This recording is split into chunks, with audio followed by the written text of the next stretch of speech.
Think the US has an unbeatable lead in AI? Think again. In early 2025, a sudden shockwave named DeepSeek didn't just challenge the status quo. It sent Nvidia's market cap into a tailspin and signaled a permanent shift in the global balance of power. The era of catching up is over. China isn't just playing the game anymore. They are rewriting the rules of the AI race, the chip supply chain, and the very minerals that make modern life possible. This isn't just a trade war, it's a fight for technological sovereignty. For years, the US strategy has been containment, using export controls to starve China of the high-end chips needed for advanced AI. But that strategy has triggered an unintended consequence. It forced a sleeping giant to innovate at a breakneck speed. Today, the tech rivalry spans three critical pillars: the AI brain, the semiconductor heart, and the mineral nervous system. While the US holds the lead in high-end design, China is dominating the hardware foundation and closing the software gap faster than any analyst predicted. The great decoupling is here, and it's hitting your wallet and national security. Let's talk about the software. US dominance was built on the backs of OpenAI and Google, but the barrier to entry is crumbling. Models like DeepSeek prove that you don't need $1 trillion in hardware to create world-class intelligence. Chinese firms like MiniMax and Zhipu AI are no longer just copycats. They are taking massive risks in architecture that US firms are too cautious to try. Insiders now suggest a Chinese company could lead the world in AI within the next 3 to 5 years.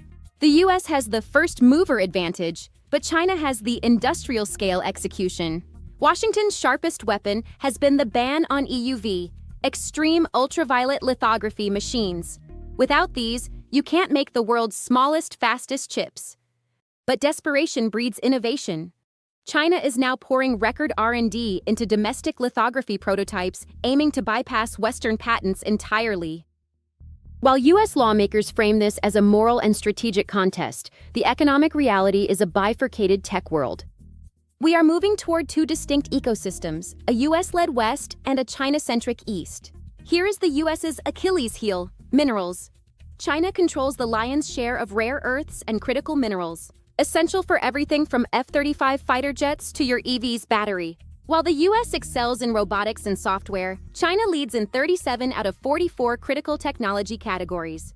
Startups like Phoenix Tailings are racing to build domestic supply chains in the US. But unseating a decade of Chinese dominance isn't a quick fix. If trade tensions escalate into a full-blown mineral embargo, Western tech manufacturing could ground to a halt overnight. The verdict? The tech war is no longer about who is better. It's about who is more self-reliant.